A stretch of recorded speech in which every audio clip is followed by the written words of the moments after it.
Hello, people. Let's look at some old radios. We haven't actually looked at old radios for some time on this channel. I just haven't gotten around to it. Got too much stuff, too much is happening. And amongst other things, I'm getting rid of a lot of my old radio collection. I'm only keeping some of the special things. So, hey, I better start making some videos before it's all gone. And hey, we're going to look at some Crosleys. And there may be some of the more oddball Crosleys. Today we're going to take a look at a couple of models, some of their first radios from their early days. Now, Crosley, they were a huge company back in the 20s and 30s and such like that. Very well-known radio name. Founded by a guy named Powell Crosley. Is actually right near the end of World War One. I think actually a little before World War One. His company, before the U.S. entered the war, he founded his company initially making car parts, and actually by I think right around the end of World War One, the Crosley Automobile Company, or whatever it was called back then, was huge. It was pretty big. They were making, I believe, car parts. They eventually went on to make cars, cute little strange mini cars, but they eventually branched out into, well, just about everything. Now, back in 1921 or so, they decided to get into the radio business. And absolute runaway success. Like I said, 1921, they were starting to squeeze out a few radios. By 1922 and 1923, they were starting to become a real name for themselves. And actually, by 1925, they were gigantic. They were one of the big players. And, well, Crosley radios really are pretty common. They made dozens and hundreds, I don't know, just a lot of different models. They made them in the 20s, 30s, 40s, 50s, even later, I think. They made stuff for the military. They were all over the place in the electronics world. But, well, you know how I like my radios. Wood, black, and utilitarian. And Crosleys certainly were that way.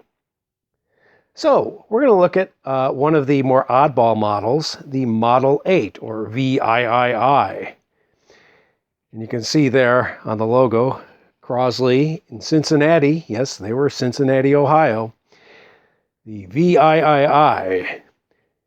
And you can see that it is, yes, very, very utilitarian plain wood. Put my hand up there so you kind of know what the size is like. Not much in the way of markings on the radio. The knobs are unmarked. You're kind of expected to know what these things are for.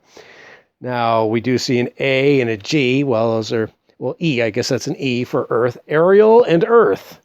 So obviously antenna and ground. And over here, phones. Yes, you had to either use headphones or an external speaker. This is a very bare bones radio. It's a TRF, tuned radio frequency. You'll notice it does not have a regenerative knob. That's because there is no regeneration in this. This is just a straight TRF. About as simple as you can get, although, as you can see, it's got a few stages to it. We have tuning here with some capacitors, some coil, a switch so you can get to some coil taps. And these here are actually filament rheostats. And these are actually peepholes, so you can take a look to see how brightly your filament is burning. Because these were nothing was automatic back in these days. You had to get everything pretty close to how you want it. Otherwise, either the radio wouldn't work well, you'd burn the tubes up very quickly. You had to know what you were doing. So, yes, very simple. Nice wood case, too. This one's actually in pretty good shape. Yes, we've got the black, I think that's just a Bakelite front. Just very, very typical 1920s construction of, like I said, very utilitarian, the way I like it. So, yeah, let's take a look inside. Okay, I've taken the camera off the tripod. Let's flip the lid. Real radios have lids.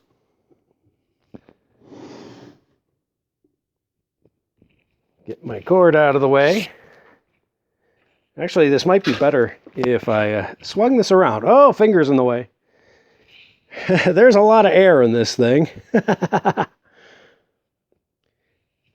Yeah, tell you what, let's just close it up and swing it around.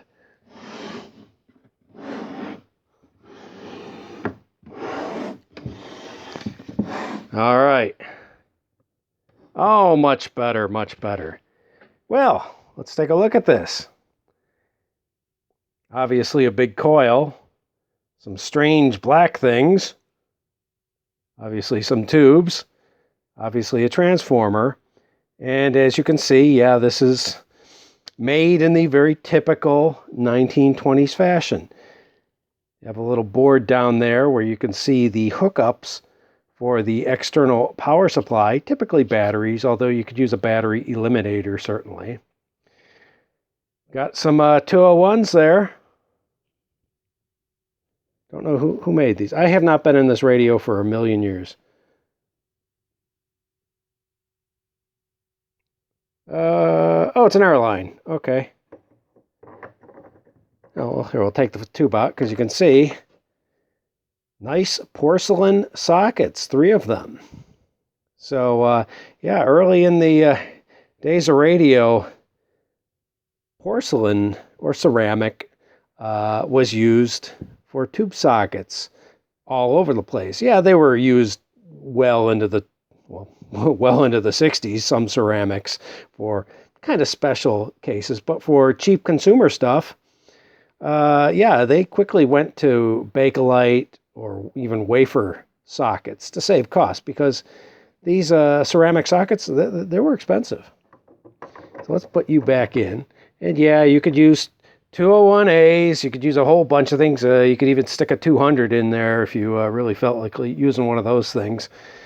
200 is just more or less just a gassy 201. There was talk about soft detectors working. Whether or not they actually worked any better is up for debate. Anyway, let's look at these weird things. These are actually capacitors. Sometimes they're called book-style capacitors because they open up like a book. You can see they don't open up much, but didn't have to. You know, you were only dealing with the AM broadcast band, so you didn't have to have a huge range or anything like that. But you can see there's a little shaped cam there that and a spring, and oftentimes those springs break. And yeah, it just forces the plates apart, that cam. And well, yeah, I know it doesn't really fit your standard capacitance formula there because it's not a fixed amount of space between the plates. It's very narrow at the front and very wide at the back. Well, not very, but wide at the back. But hey, the Crosley guys figured it out and made a actually very cheap capacitor. And that's the thing about Crosleys, is they were marketed for the masses. That was the idea. Good, cheap radio that they could just sell to everyone on the planet. And obviously very successful. Here we have the coil, and the taps are underneath. That tap switch in the front.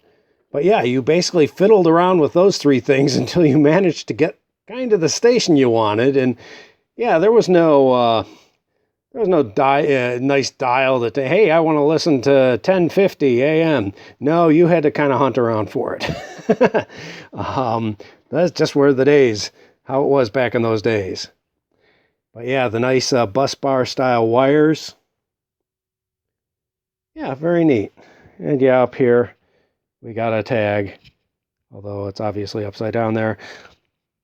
All right. So, I don't know how long they made these radios. This particular Model 8. Oh, finger again, sorry. I don't know. Probably not long, because in these early days, Crosley just cranked out different models, it seems like every month. This one, I think, came out in early 1923. So, yeah, okay. Let's look at something else. Okay, well, this looks very similar, but you might notice it's a little longer. This is a model that came out just a little bit after the Model 8, or VIII. This is the XJ. Now, this is apparently the successor to the X, and maybe X meant 10. That would sort of make sense. What the J stands for? Who knows? Like I said, Crosley, they came out with a zillion billion different radios, especially in these early days. I don't know why they weren't so consistent, but they changed model numbers and such like that with kind of no rhyme or reason. Can't explain it, but here it is, the XJ, another sort of scarce Crosley. Okay, let's see. This came out in just a little bit after the Model 8 in, I believe, late 1923. And you can see it's extremely similar. So again, we have the nice tag. Not as many taps on that, I don't think. We have an extra switch and we have an extra stage for audio. And, well, what's missing? Well, they got rid of the antenna posts. They also went to the good old standard 1/4-inch phono jack.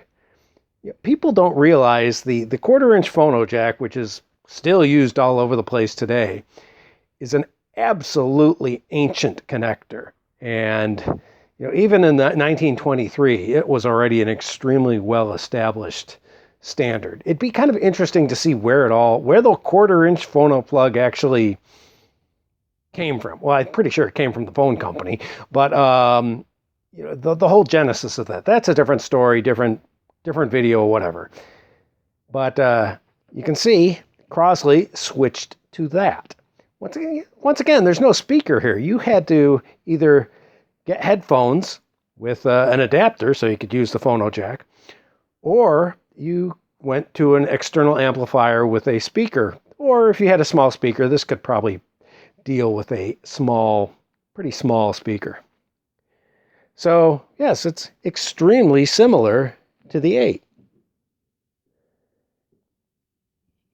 But let's take a look inside.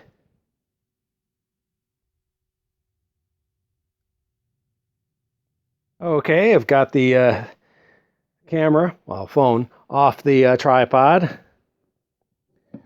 Let's flip the lid. And right away you can see there's a bit more going on in here. And you'll also notice some cost cutting. Crosley at this time was starting to go through its explosive growth. So hey, what do manufacturers do? They cut the corners. Although this was still fairly high-end radio for Crosley, for the Crosley line. There were, of course, much better radios, Federals, Kennedys, and such like that. They were a step above, maybe 2 steps above. But hey, for the masses, this was a little bit nicer radio than the 8. But let's look at the differences. And yes, we can see the tag's still there. Pretty standard. This one actually still has a serial number tag, which is nice. But going inside, let's see, we have 4 tubes, 201s once again. In fact, who made this one? These are obviously RCAs. Ooh, a speed. Oh, I like speed. They were one of the independents. They didn't last through the Depression, though. They had some, they were decent-ish tubes. The others are just bog standard RCA 201As. Anyway, you can see the construction has cheapened up a bit. Gone are the ceramic sockets.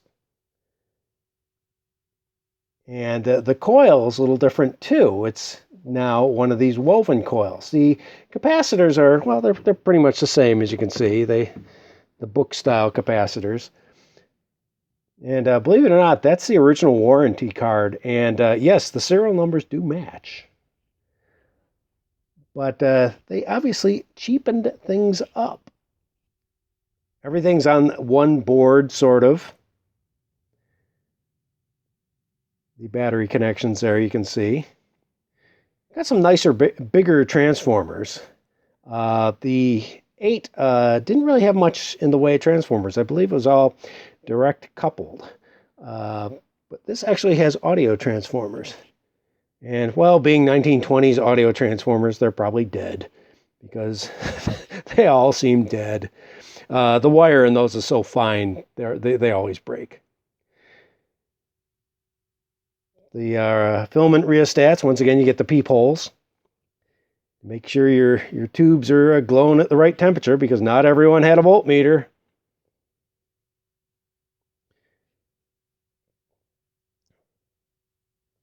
Get a little closer in there.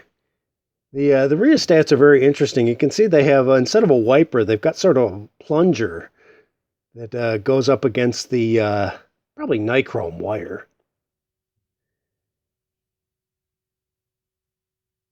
And yeah, you can see 45 volts, 22 volts, all the standard stuff. This was a pretty standard design. There's a little capacitor there, probably a mica.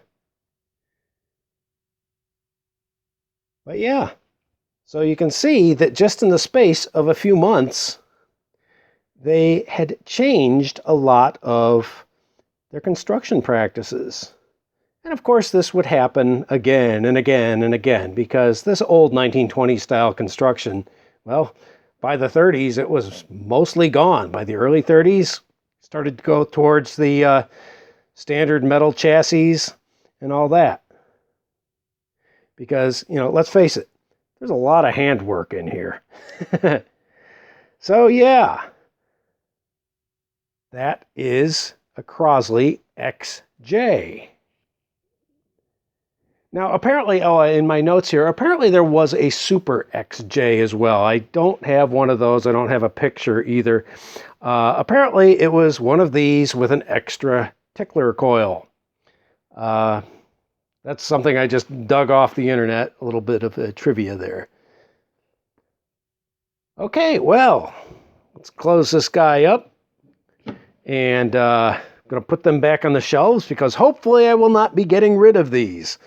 Yeah, I've had to kind of liquidate a lot of stuff lately. Yeah, simply due to, well, obviously the economy going in the tank, but eBay in general, and all sorts of reasons.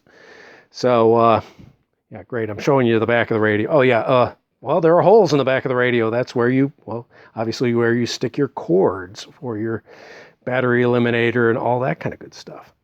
But yeah, I've had to liquidate a lot of goodies, including some things I've made some videos about previously. So unfortunately, we're not going to have redos or better versions of those videos. That's just the way it is. Well, okay. You know what? Hold on. Much better. My videos may not have much production quality, but at least I could come up with some sort of ending shot. All right, well, I hope you liked the video, getting a little bit back into old wood radios, because I love the things. If you like the content on my channel here, hey, leave a like and all, and ring the bell and subscribe and all that kind of good stuff. Who knows how the wonderful algorithm works these days. But hey, I'm nearly at 1,000 subscribers. That would be kind of cool if I got there. Yeah, I have a Patreon account. If you, hey, maybe you want to throw a buck or two this way, I could really use it, especially now since, well, Hamfest season is pretty much dead. all year. The economy's dead. Hell, I might be dead soon. Who knows? No, seriously, I wish everyone is nice and healthy. Stay inside, wash your hands, all that kind of good stuff. And hopefully, this will all go away soon. All right. I'll see you guys later. Bye-bye.